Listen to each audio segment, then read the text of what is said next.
My name is Eleanor Mae Whitfield, and at 76 years old, my hands shake not because of age, but because of the memories that still live inside them. People think the hardest part of growing old is losing strength, but they're wrong. The hardest part is losing time. Time to say the words you held inside for decades. Time to forgive those you never understood. And time to rewrite the moments that broke you.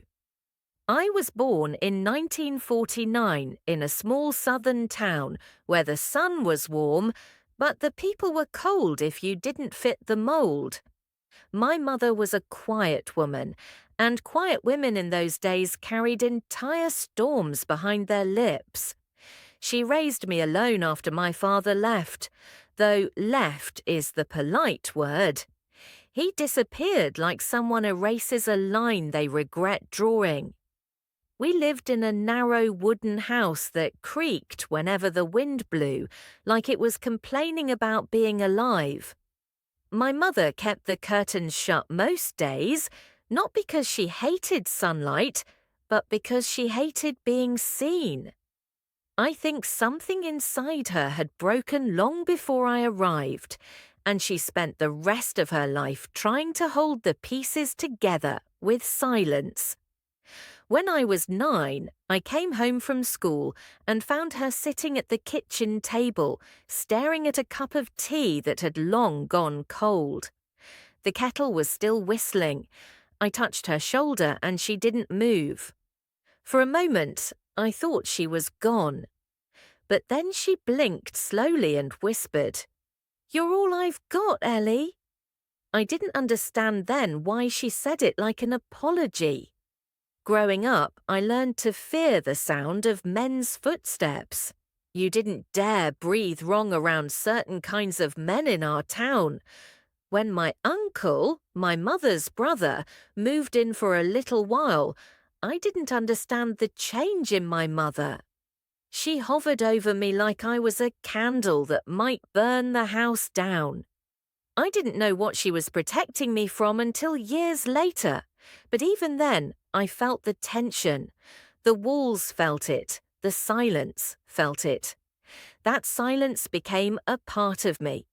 School wasn't much kinder. Children can be cruel without even knowing why. They picked on my clothes, my hair, the way my mother never came to PTA meetings. They sensed weakness the way wolves smell fear. I remember praying at night, not for toys or friends, but for one day where I didn't feel like the world had its hand on the back of my neck, pushing me down.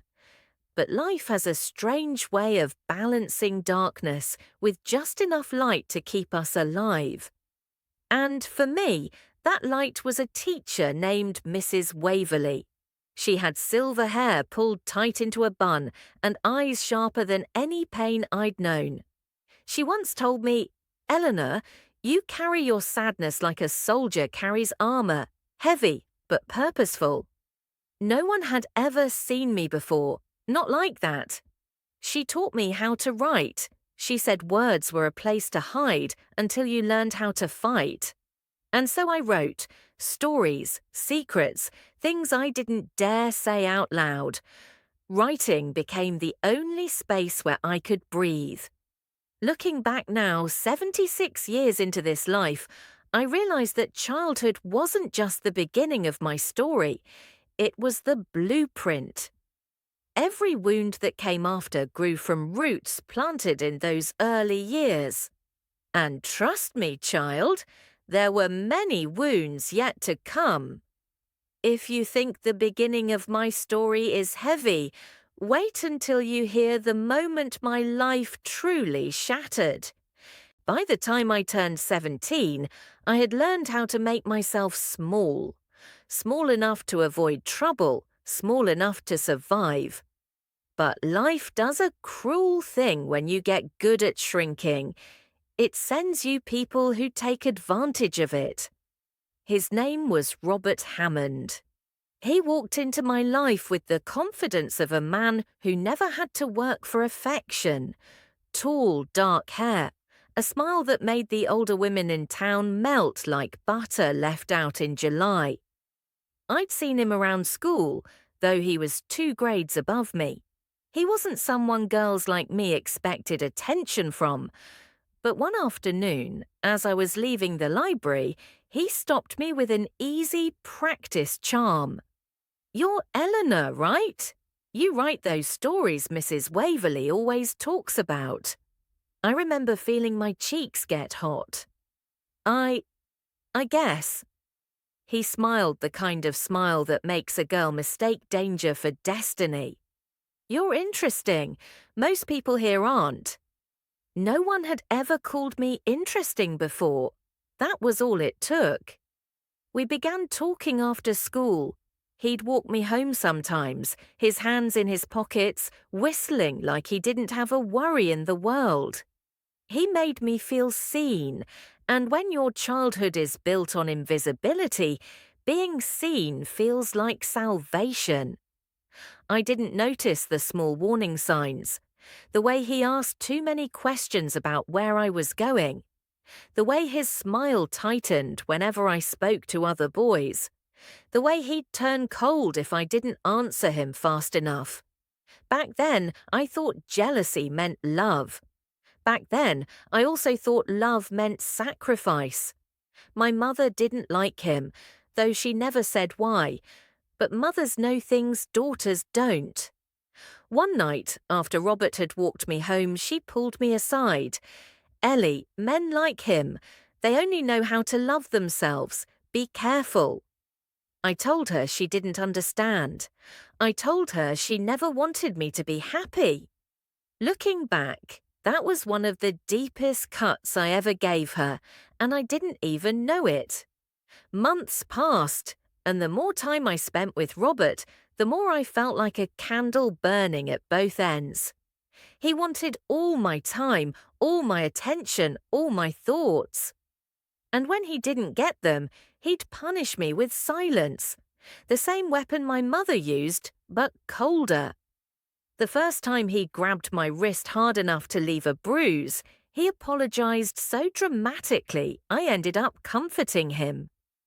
"You know how much I care about you, Ellie," he whispered. "Sometimes I get scared you'll leave." I wish I had left that day. But 17-year-old girls don't leave the first boy who makes them feel chosen. Then came the night everything changed. It was the summer before I turned 18. The heat was so thick you could chew it like bread. Robert invited me to a bonfire by the lake. Most kids from town were there, drinking cheap beer and pretending the future wasn't coming for all of us.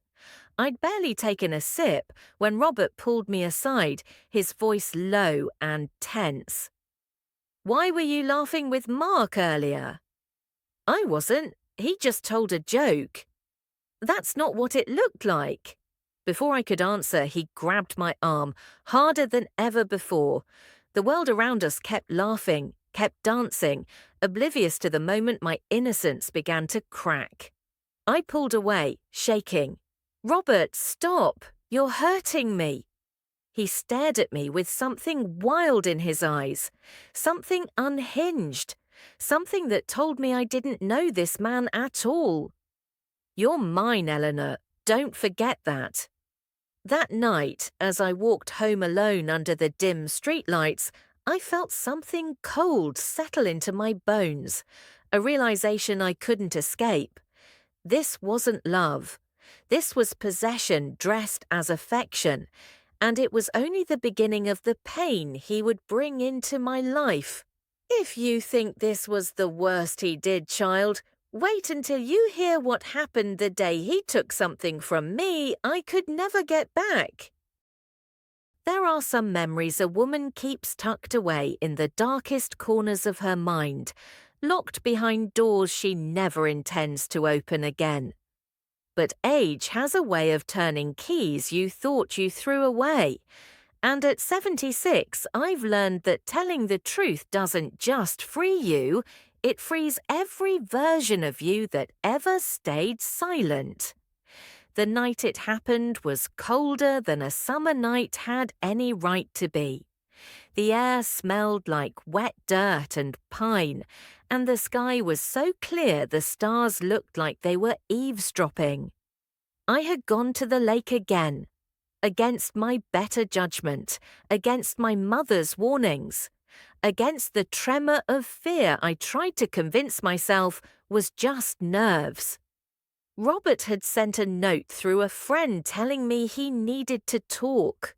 When you're young and you're scared of making someone angry, needing to talk becomes a command, not an invitation. So I went.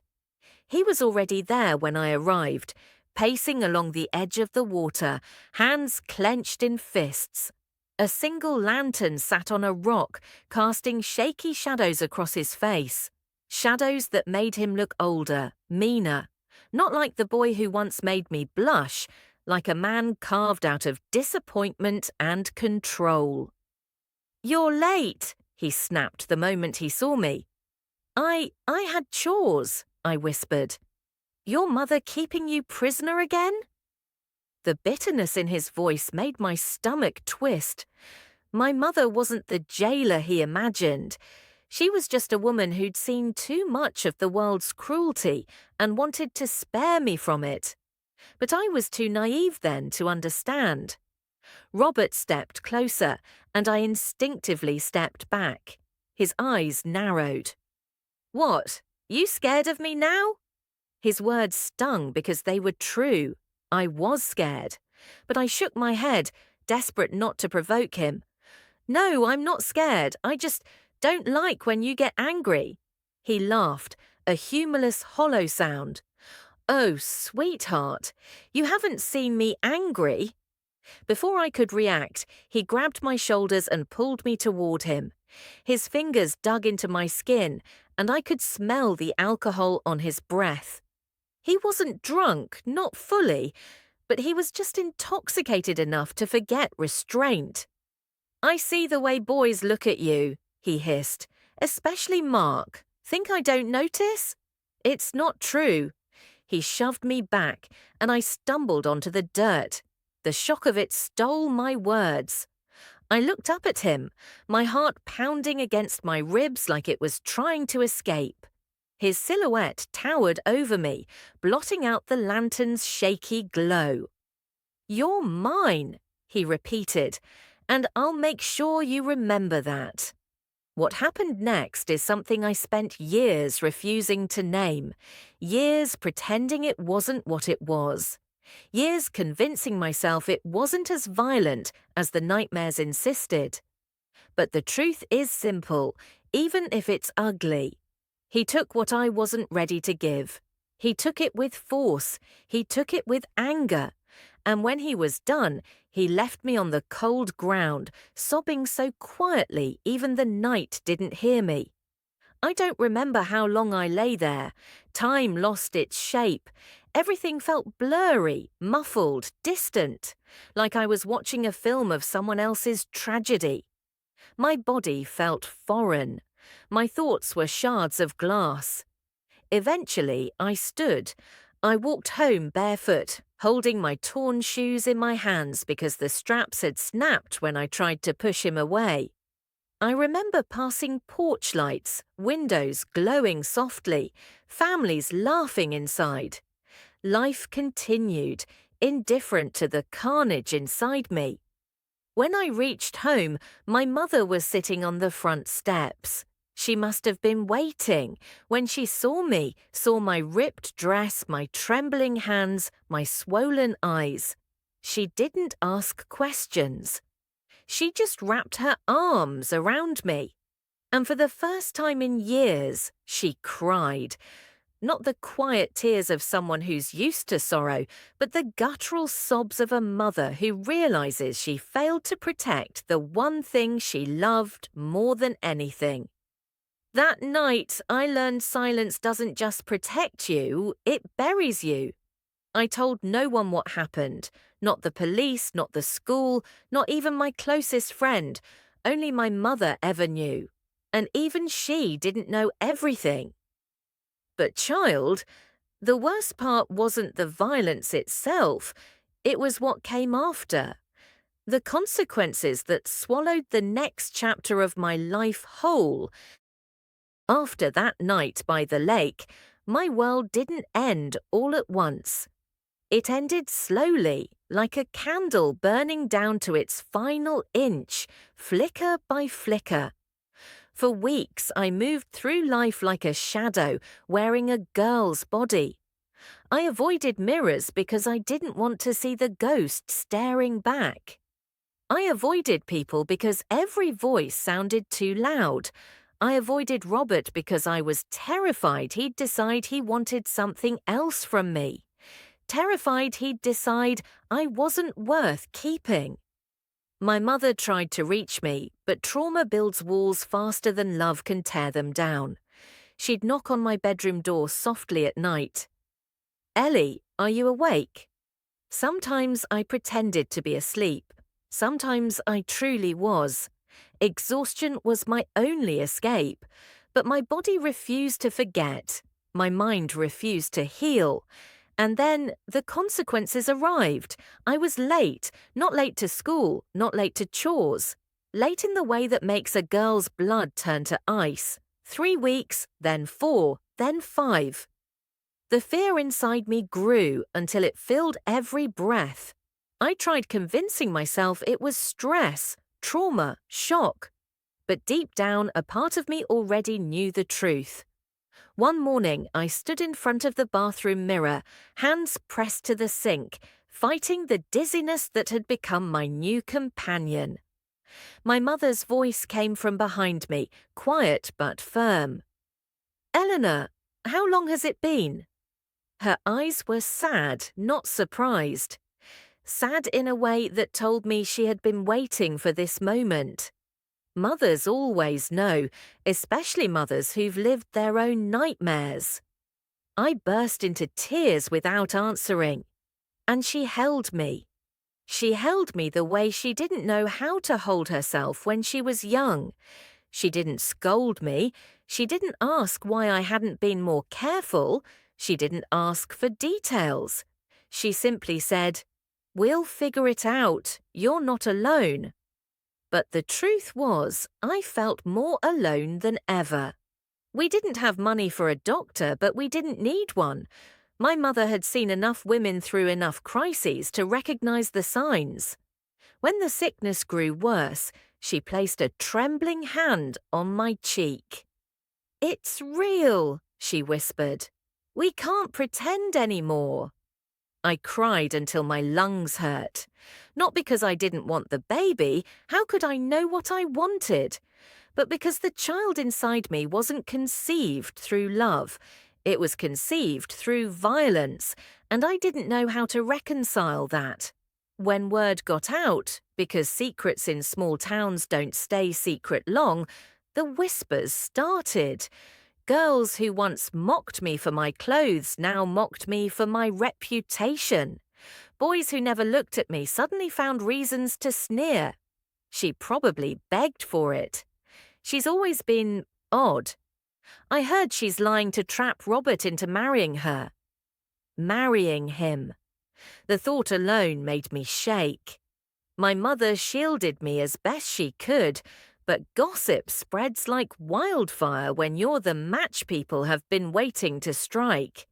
She even went to the school once, demanding they step in, but they shrugged. The world wasn't kind to girls like me in the 60s. It barely is now. Robert confronted me one afternoon behind the school building, his face twisted with anger instead of guilt. "You better not be telling people anything," he growled. "I haven't said anything," I whispered. "I promise." He stepped closer, voice cold as winter. "Good, because if you do, you'll regret it." He walked away before I could breathe again. That was the last conversation we ever had. The months that followed were heavy, physically, emotionally, spiritually. I felt like a stranger living inside my own body. My mother worked extra hours at the local diner, pushing herself far beyond what her fragile health could handle. She didn't complain once. She said, "A child is never a punishment, Ellie, but the world will try to make you believe it is." I didn't know how to feel. Some days I hated what was happening. Other days, I pressed a hand to my stomach and wondered what kind of life this tiny heartbeat might have, if I was even capable of giving it one. But the real agony came the night I realized something was wrong. The cramps started suddenly, sharp, violent, unforgiving. My mother rushed to my room when she heard me scream. She held me as I convulsed in pain, whispering, "Stay with me, baby. Stay with me." But the blood wouldn't stop. Hours later, lying in my mother's trembling arms, the truth settled over us like ash. The child was gone. The consequence, the burden, the fear, gone. But so was something I didn't know I had begun to love. The grief that followed was different from any pain I'd known. It wasn't loud, it wasn't chaotic, it was quiet, heavy, like sinking underwater and deciding it's easier not to swim back up. Losing that baby didn't free me. It broke me in a new way, one that would shape every choice I made